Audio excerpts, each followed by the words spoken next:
Today on Sci-Fi Buzz, we go behind the scenes at the latest Star Trek franchise, Deep Space Nine. Harlan Ellison recommends some of his favorite lost treasures. What do Gort, the creature from the Black Lagoon, and the American werewolf in London have in common? They share a house with this man, special effects man, Bob Burns. And what's that aroma? It must be Troma. The Toxic Avenger and Sergeant Kabuki Man stop by to buzz about some of the best-selling bad movies on the market today. Let's do it! I killed the girl!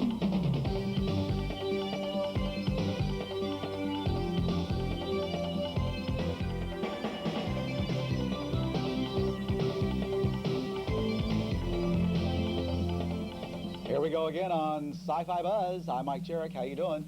Good to have you here. Now, this is the only show that would be foolish enough to have Harlan Ellison and the Toxic Avenger on the same bill. But we're going to do it anyway, okay? First off, I want to tell you about a brand new form of Star Trek. It is Deep Space Nine. It's been on the air for a couple of weeks. And as you can tell, this is no plum assignment if you're a member of the Starfleet. But for the actors, it looks like a pretty good tour of duty.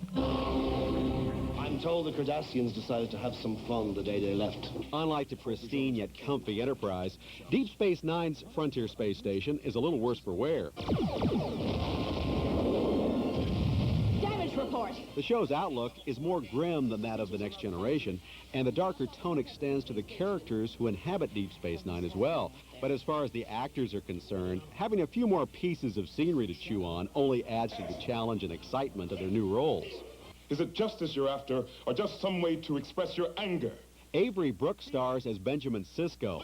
Unlike the Starfleet commanders who preceded him, Sisko was conceived as a man carrying a lot of emotional baggage. Compared to Kirk and Picard, he's a tortured soul. Still mourning the death of his wife, Sisko is not thrilled about his assignment to Deep Space Nine. Bad luck for Sisko, good luck for actor Brooks. He is worried about raising his son. So there are indeed, conflicts, human conflicts, which makes, it a wonderful experience because you can play everything. I have been fighting for Bajoran independence since I was old enough to pick up a phaser. The non-human characters inhabiting Deep Space Nine possess their own complexities. Sisko's first officer, portrayed by Nana Visitor, is a Bajoran ex-terrorist who resents the Federation's invasion of her turf. Terry Farrell's character was born of an environmental catastrophe. Her species was able to survive by merging with another life form. Farrell plays the Starfleet science officer, Dax. I have a worm that holds my intelligence that's now 300 years old, that outlives my humanoid body. And many years ago, the Trill race, there were worms that lived under the ground and humanoid bodies that lived above the ground. And because of a environmental disaster, the two had to meet to survive. Constable. I guess the first question Farrell must have asked herself is, how do you get into the right mindset when your character's mind is a worm? That's a lot to ponder. But here's an even tougher question. How do you get under the skin of a character who has no skin or bones or organs? Renee Aubergenois portrays Odo, the chief security officer, also known as the shapeshifter. All my life I've been forced to pass myself off as one of you, always wondering who I really am. He has taken the form of a humanoid.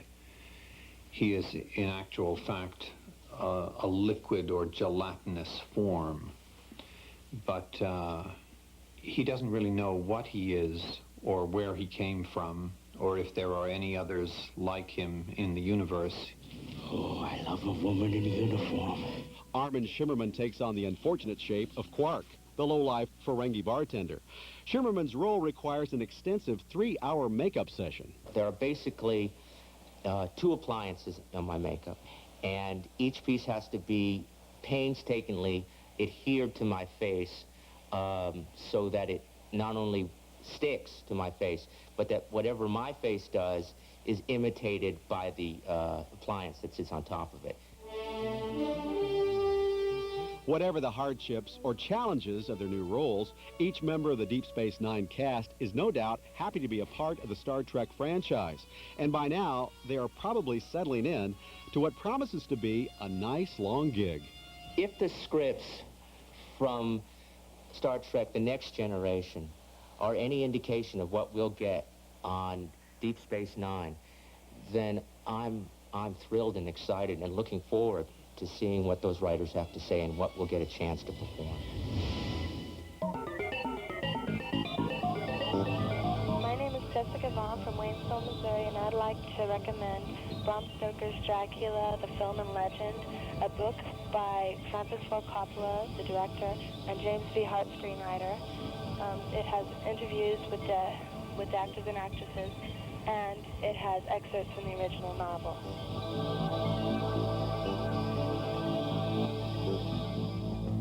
Movie memorabilia from Bob Burns when the Buzz reconnects.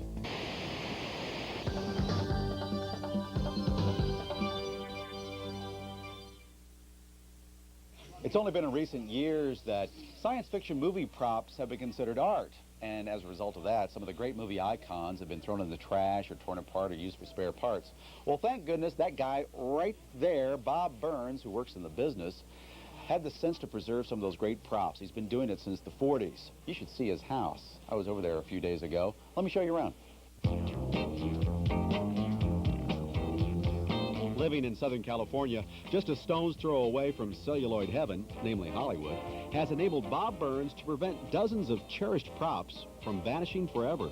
Now, Bob, how did this get started? Well, I was a very sick lad when I was a child. I envisioned a lot of things in my head, and all of a sudden I woke up one day and they're all sitting here looking at me. This stuff to me is so important. I think it's extremely important to have because it's artifacts. It's you know, it's a thing that people should be able to see. Well, they are works of art. Yeah. And you just didn't want to see them thrown away. Absolutely not. Did you see that happening? Actually, people, when they were through with things, throwing them in the trash? And... Yeah, I've missed quite a bit that way. Okay, so if you had a call last week. What was the first prop you ever took into your possession? First prop was the cane head from the original Wolfman in 1941. I got it in 1945. Lon Chaney was beaten to death with this thing, He right? was, yeah. Chaney was beaten to death by that. Claude Rains beat him and hit him and hurt him. Do you have a favorite in here? Well, one has to be the Time Machine. Yeah. That's for sure. And the other, there's so many great things. The other's probably King Kong. And here he is, as a matter of fact. He's a little thinner than you saw him last. Wait, what? Yeah, but that's King Kong? That's King Kong, yeah. After Jenny Craig. Yeah, a little bit. Yeah, he went overboard a little. And but no, this is, he's stripped of all of the fur and the rubber and everything that was on him. This is the oldest thing I have, as a matter of fact, too, as well as everything else. Okay. And one of my absolute favorites, too. Let's take a look at the Time Machine. What do you Sounds good to me. Okay. Bob's Time Machine is the very one used in the 1960 Rod Taylor movie. And imagine my surprise when he says he's got the thing working. Good as new. Would you like to take a trip in here? You're not serious? Yeah, I'm serious. Really? Yeah. I'm not responsible for what happens, but I'm serious, yeah. Now, first of all, you get this little arm up like this. Wow. Step on this. You can hold onto this and the back of the chair. Now, Rod Taylor doesn't have to do it this way. He just steps right in and steps over it. I don't know how he still so does. what is that supposed to mean? Oh, nothing at all. I just thought I'd tell you just in case... Well, I'm moving this stupid little stool and I'm getting in like this, like Rod does. Well, no, how do I get in there? See, that's what I mean. That's not like Rod does at all, you know. Maybe if I just came running at it like Batman. It's pretty silly. You look pretty silly. I don't want to break anything. You know, if I would snap something, I could end up in about, what, 1932 or something? I would suppose. Now, let me put this other arm down here. Now you're on your own. Here we go. The man doesn't age. He doesn't do anything. He just stays the same. I'm like Dick Clark. I don't age. But I feel like I may need diapers. Oh, my God. It's the 50s. Boy, this guy needs some flossing or something. Yeah, but I'm not going to do it for him. No, wait. Now, who is this? This is the werewolf from American Werewolf in London. This is the final stage. This is where he's running around, he's chewing on people and doing things. Rick Baker made this. This is his creation. And he gave it to me very graciously, which I really appreciate, for the museum here. Now, do you enjoy having this in your basement? Why, of course. Wouldn't you? We've got some entertaining tips for you to check out on this week's Buzz Best Bets.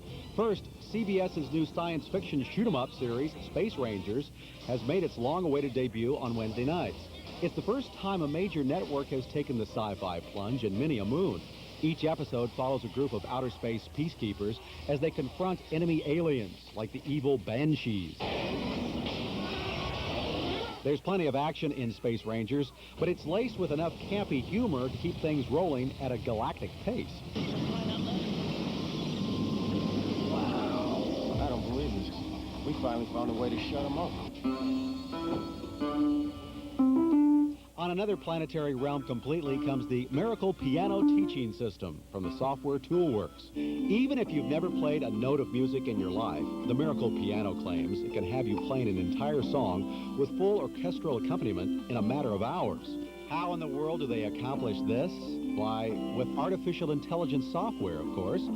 Starting at just under $380, the Miracle Piano System can be hooked up to most personal computer formats. Those are this week's Buzz Best Bets. Just ahead, robot home video and Harlan Ellison when the Buzz reconnects.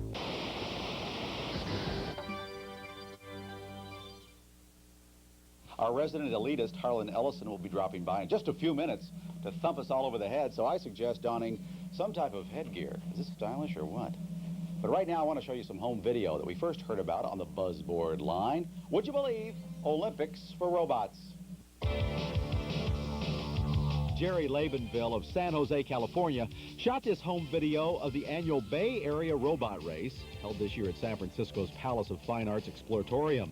As you can see, amateur inventors came with everything from rolling dishwashers to trail-sniffing race cars in an effort to create the autonomous creature that can think and move the quickest.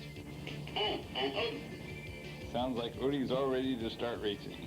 Jerry's own entry is Odie, short for Only Done Yesterday. He is a past winner in the maze and slalom events, and Jerry has some new improvements to make him even more competitive.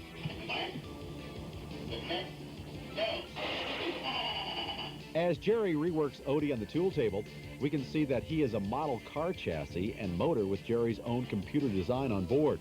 16 tiny light sensors in his snout allow Odie to see a white tape line created on a large piece of black roofing paper.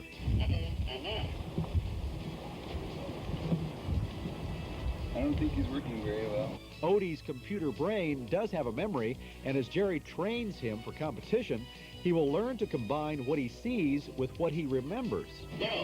After 2 months of workouts, Odie is becoming one smart little robot. Odie has been doing pretty good in practice running the maze here. I can tell him either right or left, and when he gets to the T intersection, he'll go the appropriate direction. Here's Odie on the big day competing against the Bay Area's fastest and smartest. One robot comes equipped with sonar, another with a synthetic singing voice.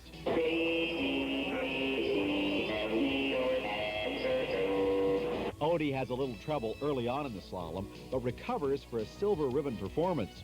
His hard work really pays off in the maze, where a combination of keen eyesight and even keener memory let Odie take home the gold.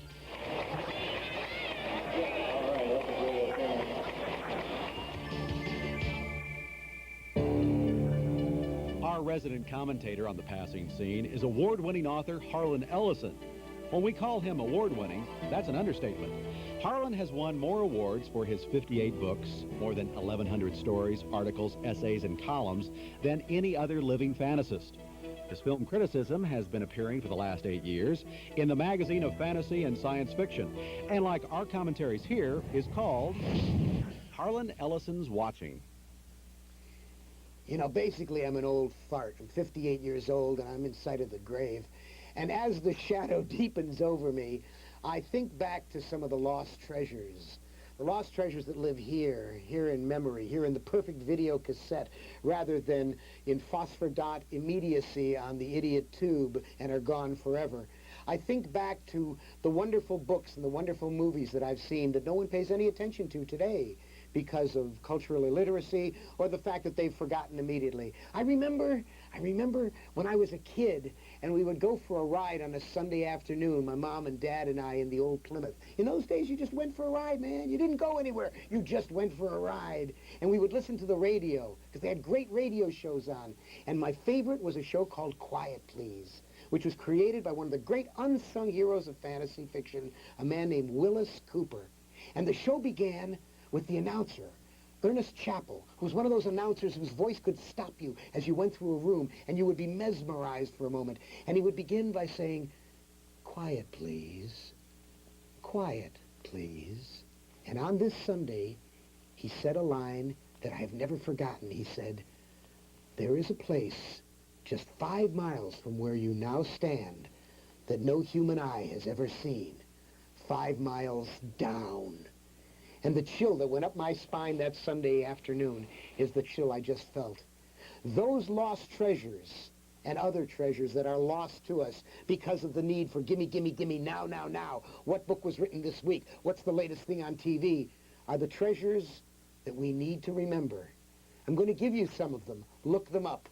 This is good for your soul. Don't argue with me. When they take a convention roster of films to show, all right, we've seen The Thing from Another World a million times. We've seen The Day the Earth Stood Still a million times. We've seen Star Wars, God knows, a million times. But what about Seconds? What about that gorgeous film based on David Ely's book, shot in black and white by James Wong Howe, with, of all people, Rock Hudson? This astonishing story of a man who gets to relive his life. You've never seen it? Oh, go look up Seconds. How about Dark Crystal? The only fantasy that has worked. All the rest of them don't work. Willow, Excalibur, all the rest of them, they suck. But Dark Crystal works. What about Return to Oz that got so bad rap by all the critics? Return to Oz, it ain't Judy Garland, it ain't hip-hop, but Return to Oz is in the tradition of the original Oz books. Dune, don't sell it short. You watch years to come. It will have a vision that others will say, that was a film. Then you got Curse of the Demon, directed by Jacques Tourneur. Oh, based on M.R. James casting the runes, there are scenes in that will blow you out of your socks. If, the Lindsay Anderson movie with Malcolm McDowell. How about The Last Days of Man on Earth, based on Michael Moorcock's Jerry Cornelius stories? And The First Men on the Moon, the Ray Harryhausen film, with that wonderful Lionel Jeffries performance. Yeah, those are great films. You can get them. They're all on videocassette. And writers, don't talk to me about Lois McMaster-Bujold and her writing this week. Don't talk to me about the latest Star Trek novel. I don't want to know from that. When you tell me that you've read Charles Beaumont and Walter M. Miller and Cordwainer Smith and Murray Leinster and Henry Kuttner and Richard Matheson and C.M. Cornbluth and Lee Brackett and Stanley Weinbaum and Jack Finney and Avram Davidson, many of whom are still alive, when you tell me you've read their great stuff, then and only then can you tell me about the latest Jerry Purnell military novel that was issued by Baen Books. Until that time, I'm going to look on you as an illiterate. Next, movies that never made anyone's lost treasures list. These movies stank. The aroma of Troma when the buzz reconnects. Look, it's Sergeant Kabuki Man of the NYPD. Now, there are a few things you can count on when you go face-to-face with the Troma movie. Monsters and gratuitous sex and violence. You can count on the fact that it's going to be a very stupid time. So if that's your cup of tea, sit back and enjoy the next 3 minutes of monsters and gratuitous sex and violence.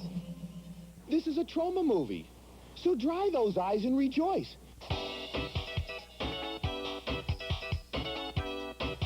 Troma was founded by Lloyd Kaufman and Michael Herz on the premise to find world peace through celluloid.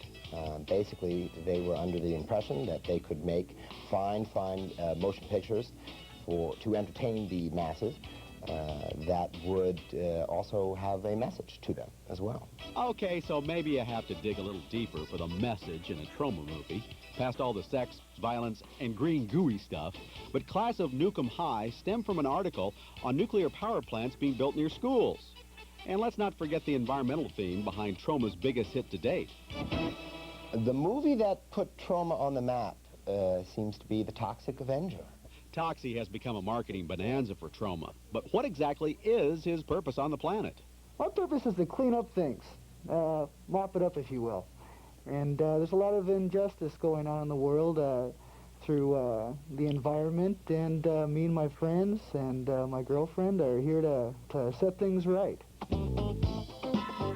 Since its inception 2 decades ago, the most successful marketing ploy in Tromaville has been their unique ability to tailor the perfect title to each and every release.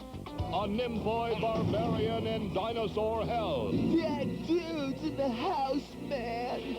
Surf Nazis must die. Perhaps it's because of those attention-grabbing titles that struggling thespians clamor to ignite their careers in Troma flicks. Over the past 20 years, there are some terrific stars who have come out of Troma. Kevin Costner, cinema's most dynamic personality, in Shadows Run Black. The fearless Lord Korra, played by international superstar Lyle Wagner. I also tell you some famous people that are not in Troma movies. Certainly Robert Redford is in absolutely no Troma movies. Madonna is in no Troma movies, although almost was in a Troma movie, but unfortunately that is one of the few instances where we did not have the foresight to be able to keep her in. Despite some bad calls, like blowing off Madonna, Troma has prevailed and continues to plow past the critics with nary a scratch. Even the studios that truly had rejected Troma for years are now calling us up, and they want that Troma thing, that Tromaology, that Troma-esque feeling. Can't believe this. I'm eating smelly dead fish, and I'm loving it.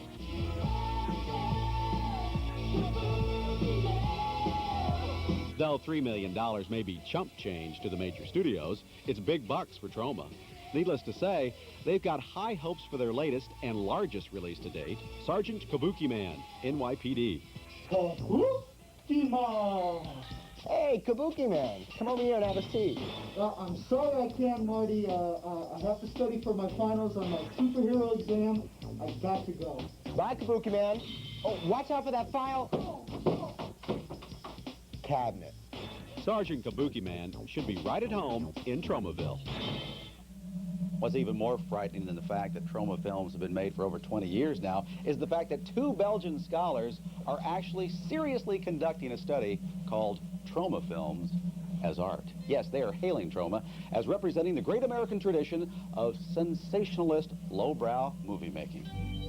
Next week, Humans Through Alien Eyes, an interesting visualization from 3D computer artist Paul Sidlow. June Lockhart, America's first mother, remembers Lost in Space. Young Indiana Jones, where has he been? We'll tell you.